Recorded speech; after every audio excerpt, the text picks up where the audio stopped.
Let me throw a dragon in your face. I throw a busted blade at your face. These aren't dragons, fool. I can make them dragons, bitch. I don't give a damn. Eric, you're in the frame.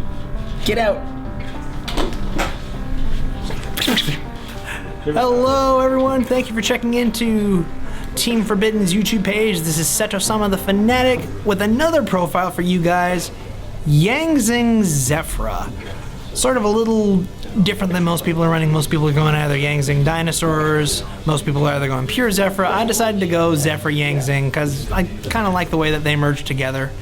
And it still works under Link format, you just can't summon as many Synchro Monsters at the same time as you normally would. But let's get into the deck profile.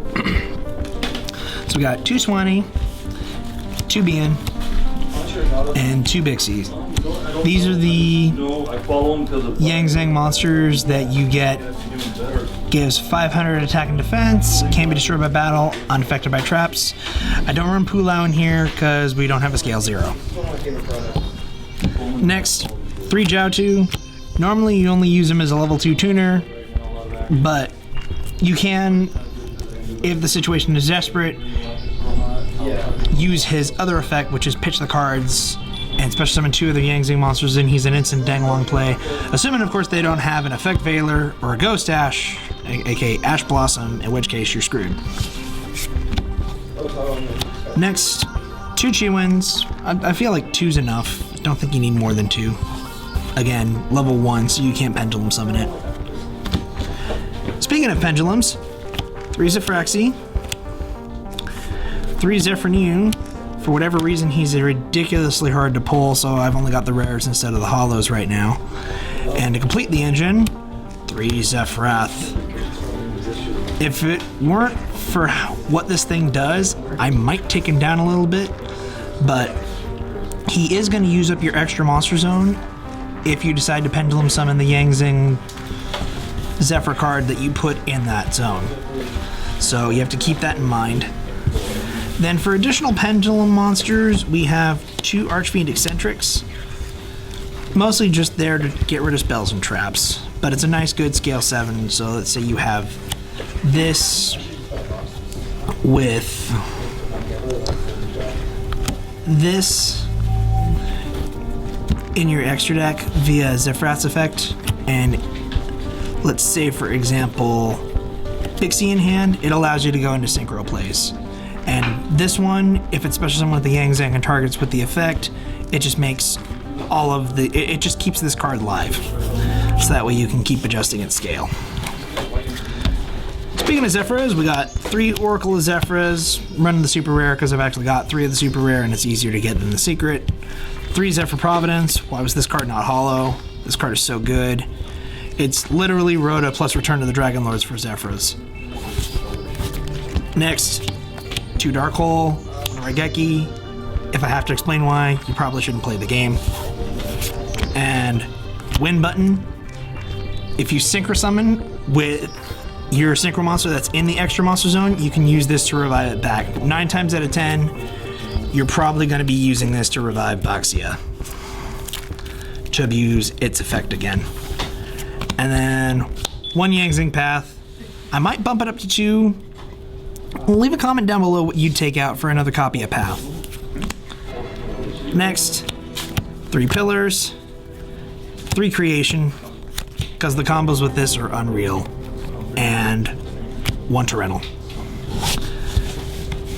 Other cards that you can put in this deck are Imperial Order, but I'm not entirely sure what I'd take out for Imperial Order, because Imperial Order can still shut out a whole bunch of stuff, but it also shuts off your scales, and it shuts off, well, it doesn't really shut off the scales. It'll shut off Zefrath, but it'll also shut off your field spell. Not that you really use the field spell's effect unless you're using the combo with Charge Warrior, but that's about it. Alright, let's get into the Synchro Monsters.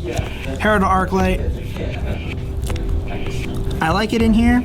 I rarely go into it, but I don't really know anything else that I could put in here. Yiko Talker, yeah, no, screw it. You're better off with just straight up Synchros. Or maybe finding some room for Xyz. Jambara, best level 5 in the game, that's not Danglong. Charge Warrior, because it's Charge Warrior. Combo is use You use Zefra with a Bean, and you get any monster you want into your hand. Usually it's probably going to be like a tuner, so then you can go into your next synchro play. Speaking of tuners, we have Coral Dragon in here. Can help pitch dead cards in the hand, and you can synchro it with other stuff to make stupid level 8s. Black Rose Dragon, because it's Black Rose Dragon, and we can always just use Zefra Providence's effect to protect our Zefra cards from being destroyed. Beals, because watch True Dracos cry. They literally can't get over this thing without a kaiju. And finally, I've got this guy because of the Battles of the Legend Light's Revenge. I probably want to look into getting more of him. I'm probably only going to just run the one in this deck, though, but he's the only synchro monster that gets out of your extra monster zone the easiest. Well, him and Yazi, but more on that later. And Sky Torred the Dragon Archfiend.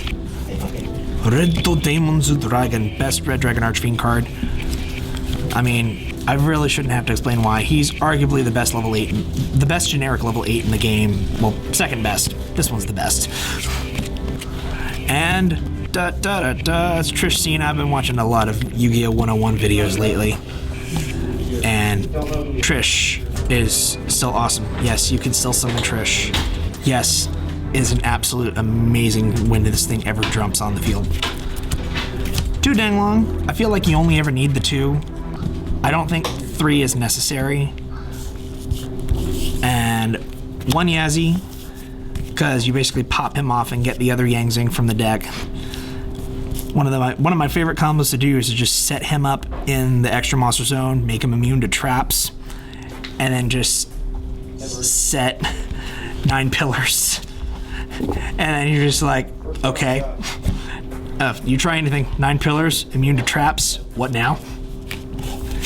And then 2 Boxia, I might cut this down to 1, but having the second is always nice. Mostly because you never really, I haven't really run into situations where I go into the second. Maybe I'll take Boxia out for another lower level synchro, or maybe a second Yazi, because Yazi is so much better in Link format than Boxia is.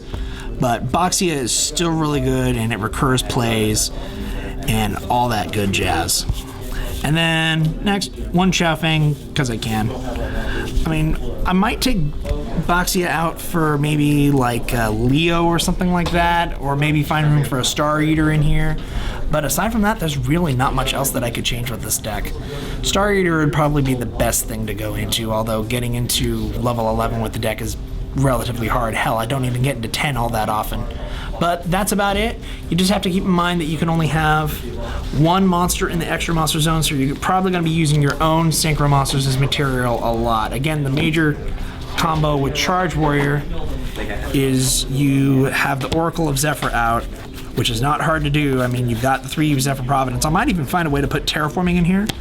But then you put Zefraxi with Bien, and then you synchro. Oh, look at that. I synchroed using a Zefra monster. I'll just put Jiaotu on top of my deck, Chainlink 1, Chainlink 2, and then you draw the Jiaotu, you just drop it, and you go into Omega from there. But yeah, that's basically the main combo of the deck. But that's it for Zefra Yang-Zings. Like, comment, and subscribe if you haven't already. Give me suggestions on how you would change the deck. One of the things I'm thinking is maybe take out for the Dinosaur Engine, but like, comment, and subscribe, and we'll catch you guys later.